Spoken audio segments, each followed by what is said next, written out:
Today, it's the secrets of the Federal Reserve.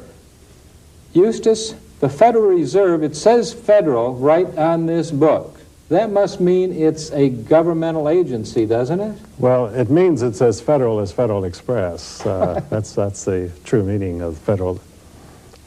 You mean to tell me that the United States government does not own the Federal Reserve System? Because it's my understanding that the Federal Reserve System controls the money of the populace, the general people of the United States. And are you telling me that it's not the government of the United States, the Federal Reserve? Well, that is the secret of the Federal Reserve, is that it's not federal, and it has no reserves, and it's not a system at all. It's actually a criminal syndicate.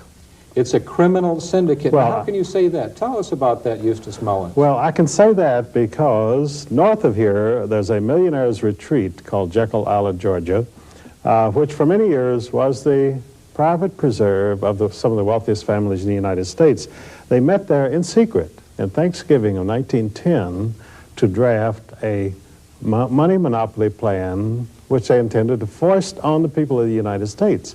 And because they met in secret, this was a criminal conspiracy, and the Federal Reserve System came out of a criminal conspiracy. That's why I call it a criminal syndicate, and anyone at the Department of Justice would have to agree with me on that.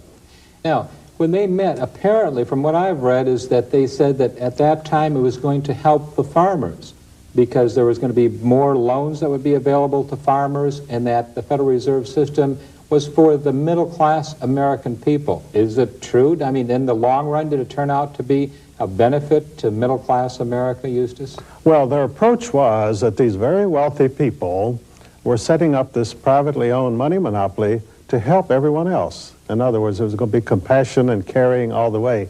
And it was presented to Congress as a bank reform bill. And there were not going to be any more bank failures. There'd be no more monetary panics. There'd be no more financial depressions. And of course, from 1914, when they started in operation, we went right to 1929, the biggest crash we ever had. Was the Federal Reserve System itself, was it also, do you think, partially responsible for World War I, Eustace Mullins? Not partially, totally. You see, they had wanted to have a major war since 1885. The problem was all the European countries were bankrupt because they had central banks. Whenever you install a central bank in a country, that is a sure road to ruin for everyone in that country. And we prospered throughout the 19th century because we did not have a central bank. Now, could you explain to me what a central bank is versus, shall we say, the national government bank? Because it's a little bit of verbicide here. We don't know. Federal Reserve, I mean, it seemed to me like the word federal itself, of course, we talked about, had to be a government institution. So if you could tell me the difference there. Well, that phrase was coined by Paul Warburg, one of the original conspirators at Jekyll Island in 1910, for that very reason. He was a very clever person. And a central bank is different from an ordinary bank, is that an ordinary bank or a government bank would be a bank of the people to provide the people with money. And a central bank is a privately owned bank, which always takes the name of a country. You have the Bank of England, you have the Bank of Italy. These are privately owned banks which function as government banks, but except that the private owners get all the profits. Mm-hmm. And the people of the countries which have a central bank, they progressively become poorer. Now, when the Federal Reserve Act was passed by Congress in 1913, we had no national debt. The dollar was 100 cents in purchasing power. Today, we have $4 trillion. Where did you and I get $4 trillion in debt? Did you go out and spend a lot of money that you shouldn't have, or did I? Absolutely not. Don't ask me that. Well, I think you might spend $4 trillion, but it would take you a little while. But no, all that money not only has been wasted, but it's been deliberately wasted to put us into permanent debt situation. Now, how is this money created? Because you're telling me that the government, our government ourselves, gave up the right to coin this money, and then all of a sudden the Federal Reserve System has the right to make dollar bills, Federal Reserve notes. Was there trickery involved there? But first of all, how did this happen? You talked about 1913, you talked about Jekyll Island. What were the mechanics that led to the change from the government owning the money and issuing the money to its people versus the Federal Reserve? Well, I mentioned the conspiracy at Jekyll Island because it took a lot of plotting to get the people of the United States to accept a privately owned central bank. You see, we had one set up by Alexander Hamilton in 1787, the first bank of the United States. And Thomas Jefferson opposed it, and he got rid of it in 1812, so that caused the War of 1812. The British attacked us again in 1812 because Jefferson had put an end to their bank, and they retaliated with the War of 1812. In fact, you will find banking interests behind every major event of world history. They pull the strings. We're just puppets. The governments are puppets, and that's why the War of 1812 happened. The Civil War, World War I, World War II, you name it. They're bankers' wars. I've been told and I've heard that World War I, just take that for example, there's probably no reason at all to ever have World War I. There was an assassination, and then there was a demand for an apology, and the apology was given, and pretty soon, shortly after that, Europe was entered into the war, the United States was entered into the war. And could you explain to me what Belgian relief plan was as far as World War I? The Belgian relief plan was to relieve the Belgians who didn't need any relief. It was actually, you see, in 1916, Germany, through private sources, approached the Allied governments and said, I'm sorry, we can't go on with the game, you know, because to them, to the bankers, war is a game. They set up two opposing teams and have them play each other, and they're making money from both sides. So the game had gone on for 2 years, financed by the Federal Reserve System of the United States in 1914. As I said, they had no money for this war. But by passing the Federal Reserve Act, suddenly the money and credit of the American people was made available to the central banks of Europe to finance the First World War. That's the reason you had it. That's why you had all that bloodshed. That's why you had the suffering. That's why you had the collapse of monarchical governments in much of Europe, all brought about as a banking conspiracy. So in 1916, the Kaiser said, look, we're bankrupt, we're out of food, we have no fuel, so we're going to sue for peace.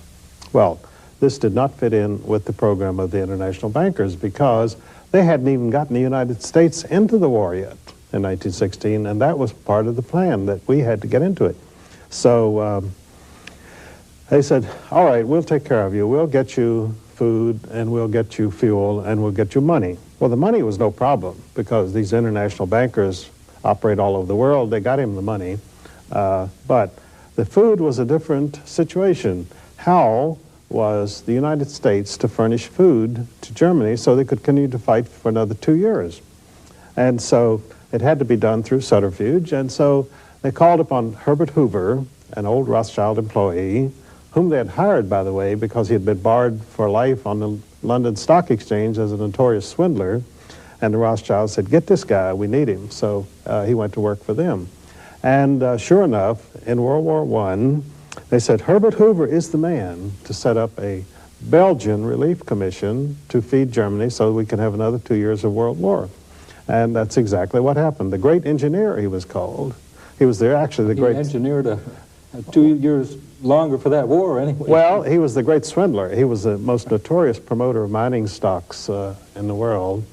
And, you know, he particularly promoted gold mining stocks. And, you know, a gold mine is a mine in which someone sells you the stock in a gold mine, and they take the gold and give you the shaft.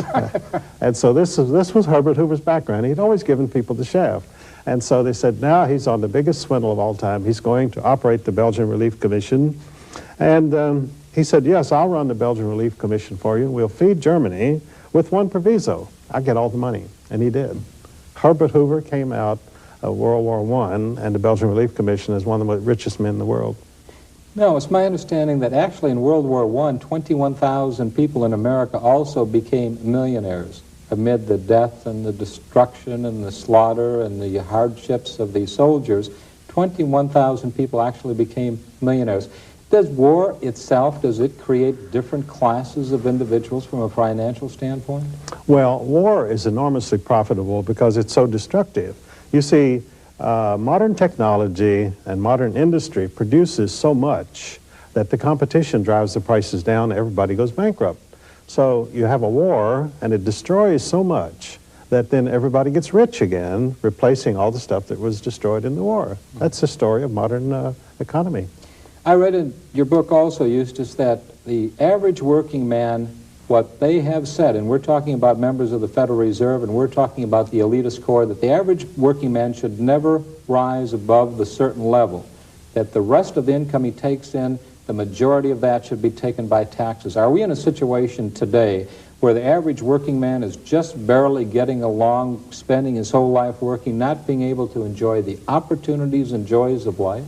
Well, actually, it's gotten a little worse than that. You've got all these homeless people sleeping under bridges. So it's actually, the plan of the international bankers is to have all of the producers, the workers, live on a bare subsistence level.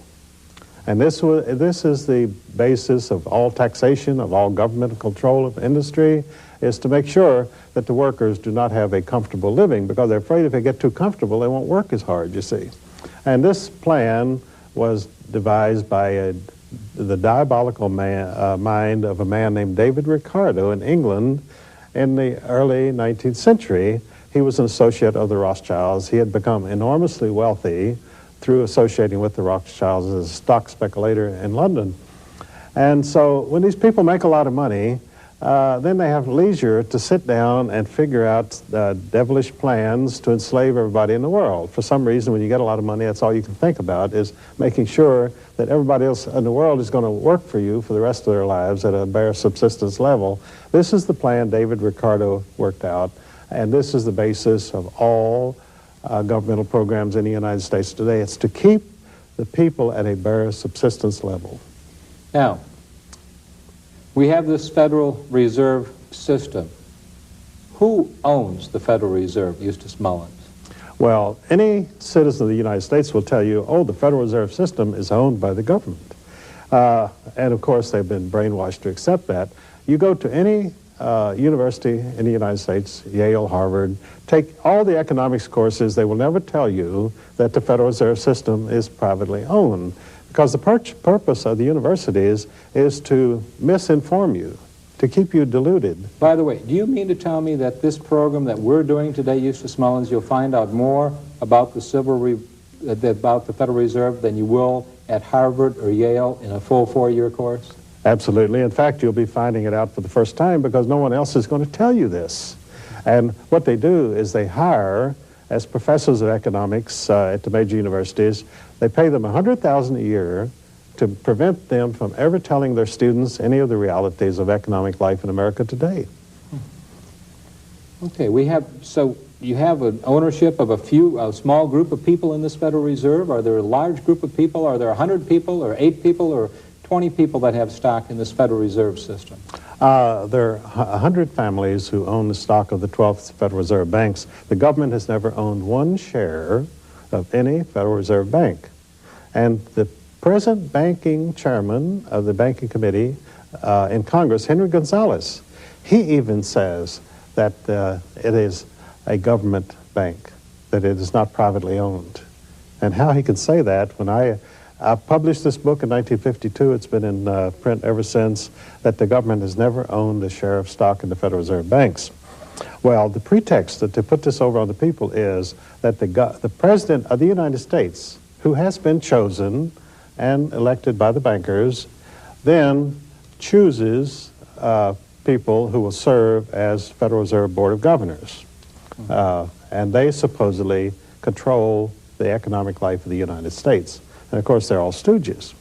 Now, if you take money, and if you're the one that can increase the money, or if you can have inflation or deflation, how does that itself, Eustace Mullins, how can that help or hinder a society, the increase of, and were these depressions that we had in this country, were they planned depressions?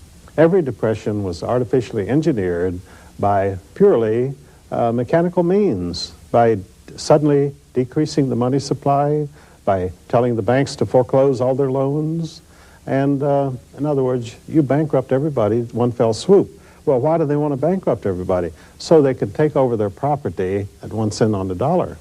These gigantic foreclosures, I mean, we're talking about virtually tens of thousands of homes today in 1993 that are being foreclosed against. Is that part of this conspiracy against middle America by the international banking system or the Federal Reserve System? That's absolutely correct. You see, the great enemy of the bankers and their conspiracy is an educated, well-informed middle class. They don't worry about the poor people because the poor people do not have enough capital or independence to ever mount any resistance, but the middle class can, because the middle class wants to defend its private homes, its little car sitting in the driveway, downsized, of course, the downsized home, the downsized car. These are all products of the bankers' conspiracy. I mean, there's no reason why you couldn't drive a car as long as this room, except the bankers want you to have a little car to keep you in your place. That's the whole idea.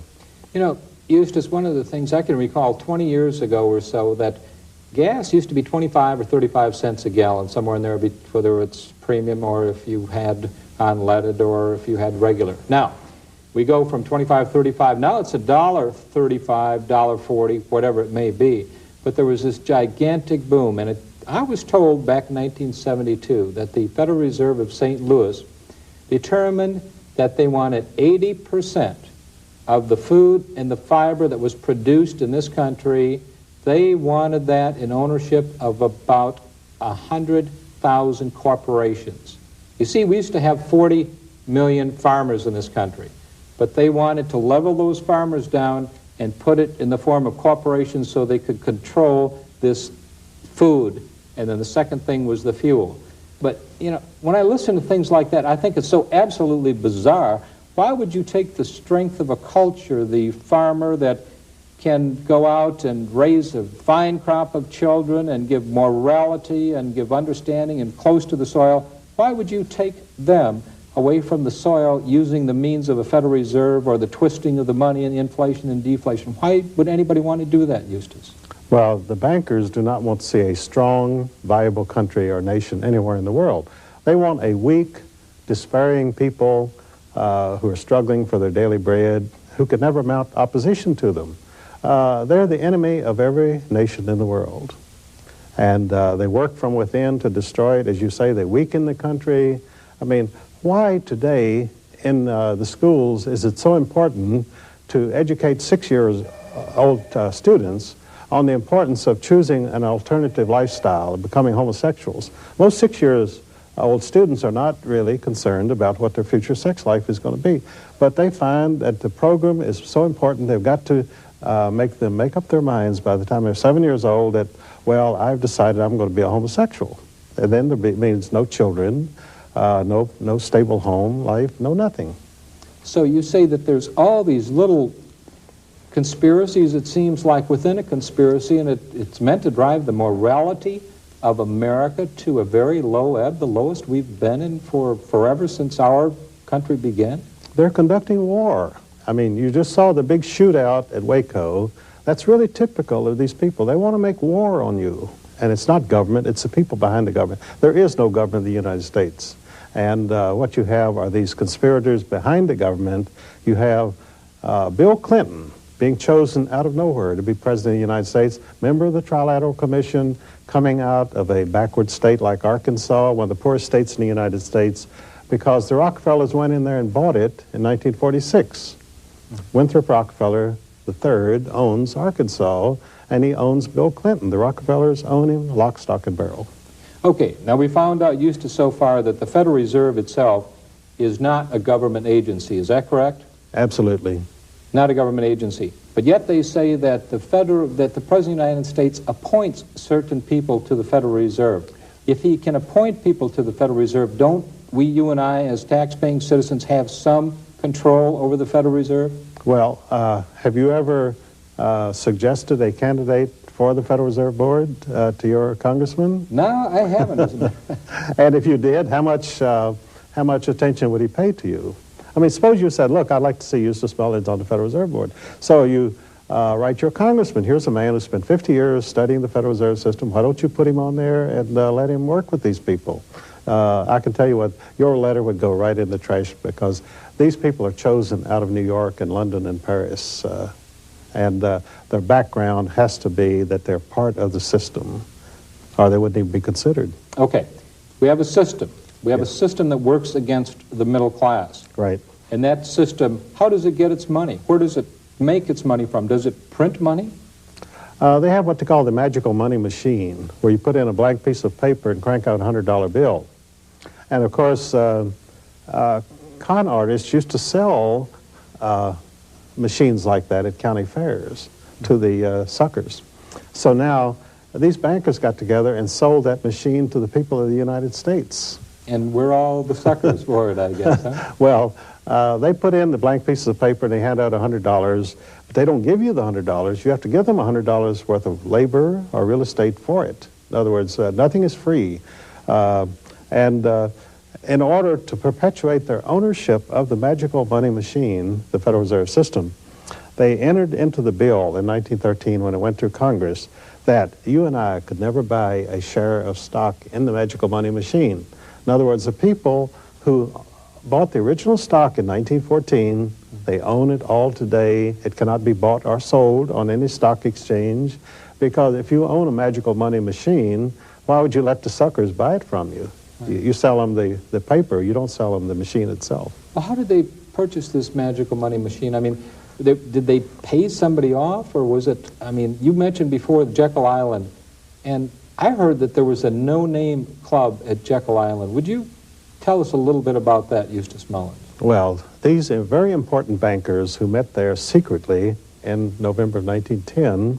They left Hoboken on a sealed train, and the reporters were there because these were very important people, and the reporters said, "Where are you going?" And they were all shouting and trying to get into the train to ask them questions. The train pulled out. They wouldn't say where they were going. They went to Brunswick, Georgia, which was the stopping place for Jekyll Island, which is just across the inlet there. And they went over to their private club, and they wrote the act in secrecy, and they stipulated it would be called a Federal Reserve System to delude the public. They stipulated that they would own the stock forever. You and I would never be allowed access to this stock. And they set up a money monopoly in violation of Article 1, Section 8 of the Constitution, which provided the Founding Fathers made sure to guarantee the people of the United States they would have their own money. Congress would have control over the money. So then, after they wrote this secret plan, they had to take it before Congress and persuade Congress to turn over this money power to the private bankers. They did it through bribery, through intimidation, and they got it through just before, they actually put it through after the Christmas vacation started, when some of the opponents left. Congressman Charles Augustus Lindbergh, the father of the aviator, had fought this bill through Congress. He said it establishes a perpetual money trust, and our children will be enslaved by this money trust. He said it all in 1913, and it all has come true. So they got the bill through on December the 23rd, 1913, after the opponents had left, and they immediately rushed it through. No other bill has ever been passed by Congress under the strange circumstances that the Federal Reserve Act was passed. And even the New York Times pointed out, they said, never has legislation of such major importance been passed in such circumstances. What about the IRS? Did that come in near that same time? Same year, 1913. The Income Tax Amendment was passed in 1913. The Rockefeller Foundation was chartered in 1913. The Federal Reserve Act was passed in 1913 so that we could have a world war a few months later in 1914. All of this, you see, 1913 is a symbolic year because we're dealing with people who have a deep root in the occult and in satanic work. So for them, 1913 was the year that they wanted to force everything over on the American people, and they did. Now, the IRS, if you have the Internal Revenue Service, which is a collection agency for the Federal Reserve, and the Federal Reserve, because those are 2 points, those are 2 of the 10 planks of the Communist Manifesto. Would you say that as of 1913, from a legal standpoint for this country, that we were 20% communist at that time? Oh, very much so. This is a communist system. In fact, the Federal Reserve bankers originated communism. That's not generally known. But, and you had the spectacle after the Bolshevik Revolution was perpetrated on the Russian people, and they murdered the Tsar and his family. They murdered the Tsar out of hatred, greed, and envy, which is the basis of all communism, hatred, greed, and envy. This hatred, greed, and envy is the basis of every government act passed by Congress in the United States, because they hate the middle class, their greed makes them want to seize the assets of the middle class, and they have such envy that they cannot stand for anyone else to be well-dressed, well-educated, or have a nice home. They want to reduce us all to the status of Chinese coolies or serfs in old Russia. What do we do? I mean, there must have been some people at that particular time that saw through this con game. What happened to them? People like, say, Bronson La Follette from Wisconsin and Charles Lindbergh that you mentioned. What happened to those people? Because they did stand up, some of them, didn't they, Eustace? They did, and after Lindbergh opposed them, they financed mobs to chase him through the streets of Minnesota towns where he was a congressman and to threaten to tar and feather him.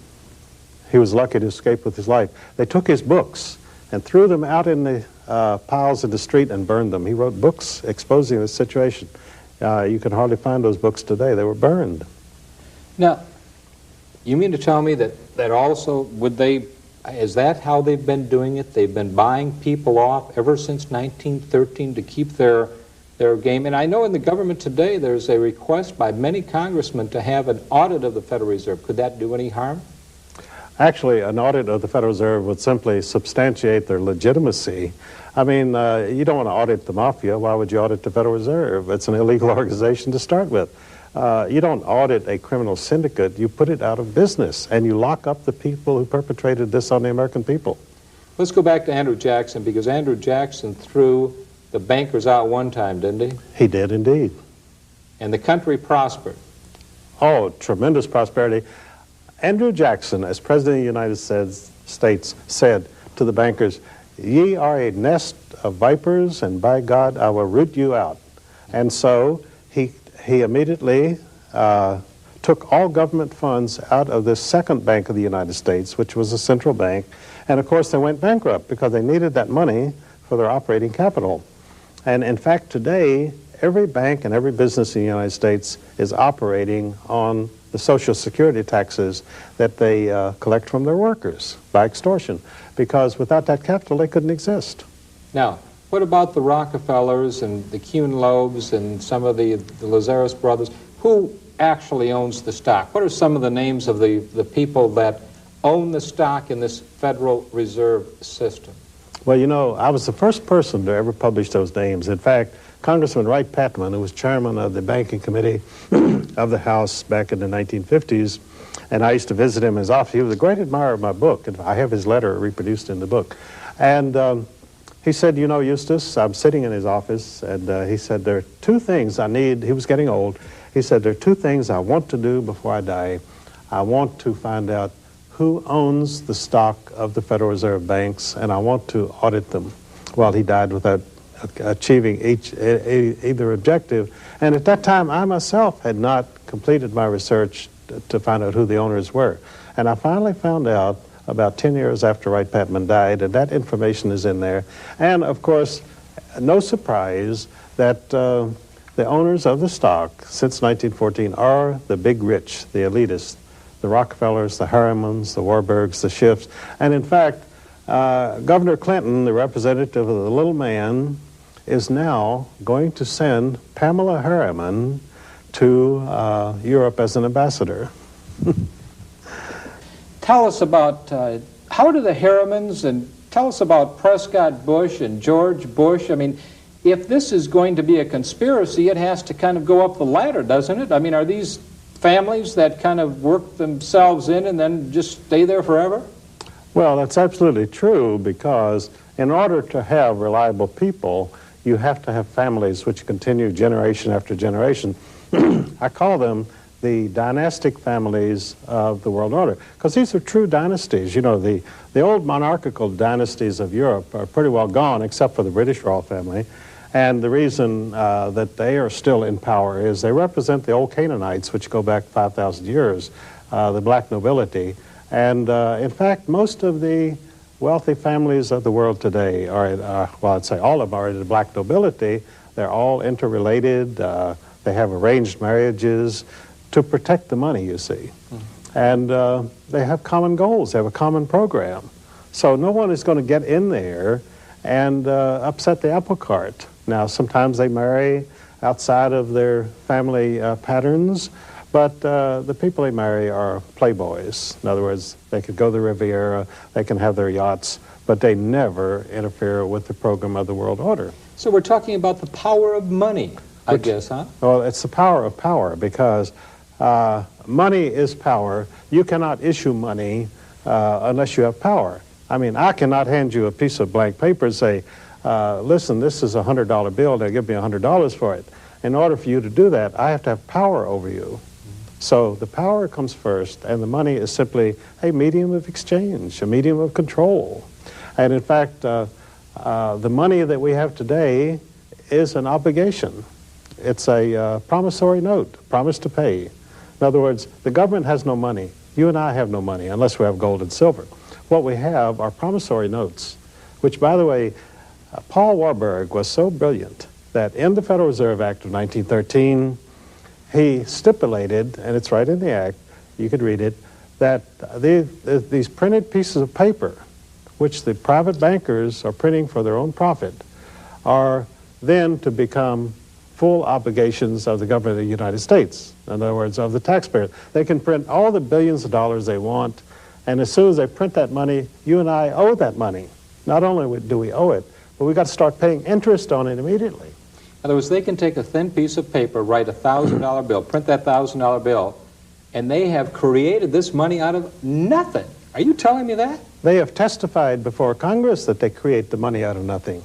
Because they had to testify that, because where else would it come from? It comes out of nothing. It's bookkeeping ledger entries. In other words, the Federal Reserve stockholders, these wealthy families, will enter into a ledger, $1 billion, and they say, now, government of the United States, American people, you owe us $1 billion. And if you don't start paying interest immediately, we'll foreclose on you.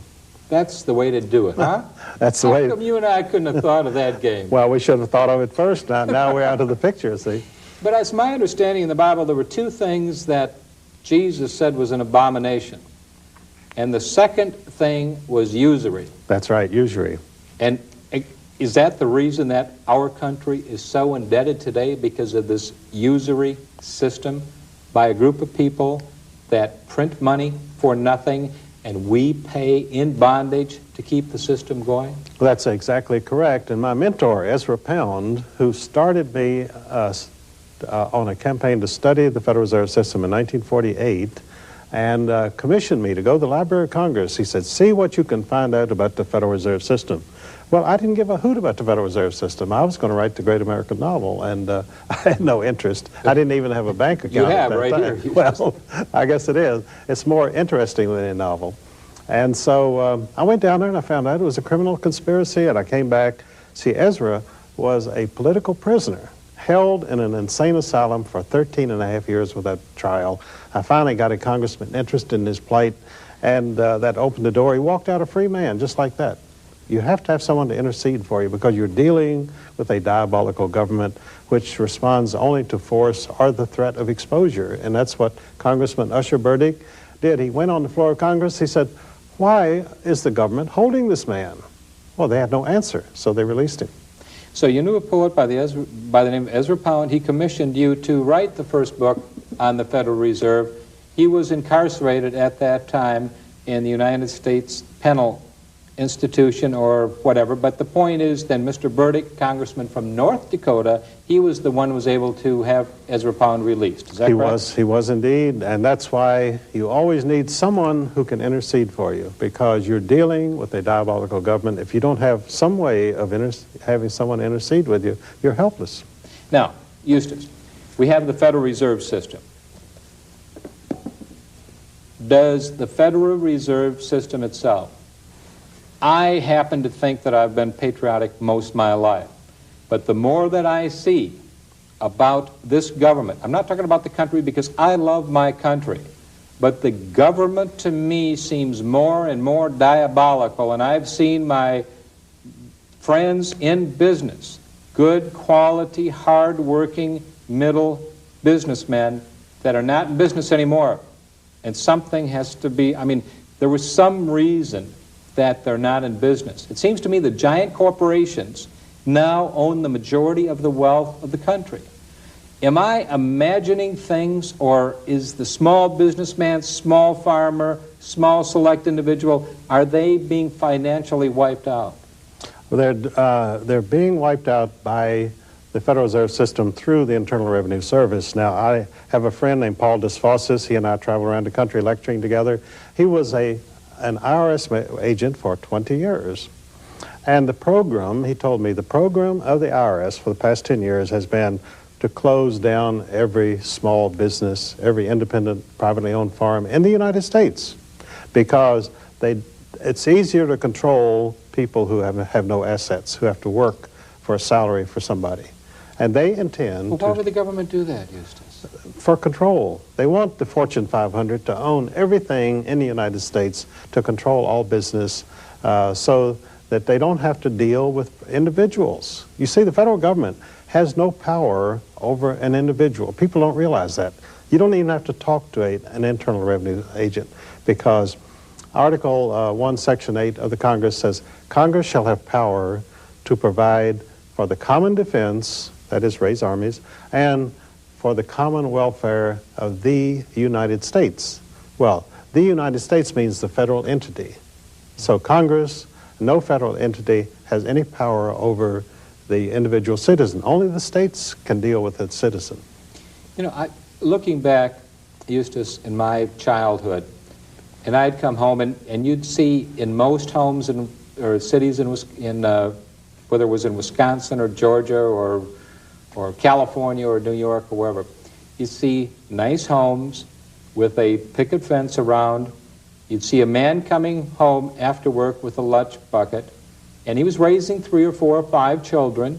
Normally his wife didn't work. He had probably one car in the garage. He had a nice bus system where he could go to and from work. He had a nice paycheck, and he could actually support his family. One person could support the whole family.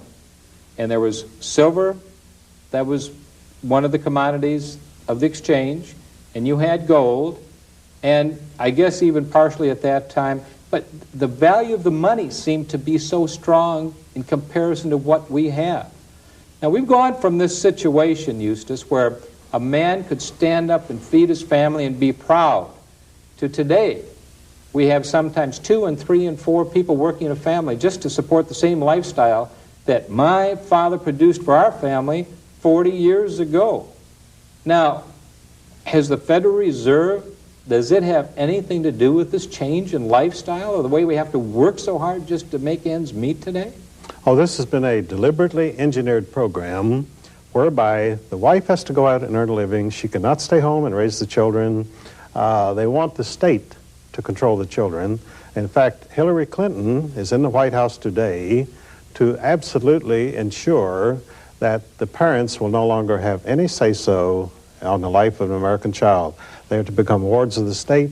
They're to be totally controlled by the state. In other words, after a man and a wife has a child, they no longer will have any authority over that child. The state will have total authority. Well, that's, of course, the most bizarre thing that I have ever heard in my life. But let's take it one step further. Now, we know there's a Federal Reserve System. We know also that it's privately owned. The stock is privately owned. You and I could never purchase that stock. Nobody in America except this little elitist core. They make billions of dollars, and the majority of the American middle class is suffering from it. We owe over $4 trillion in debt, huge budgets. The government doesn't seem to respond because they're paid off. Would you say that they're paid off one way or another, most of these congressmen and senators?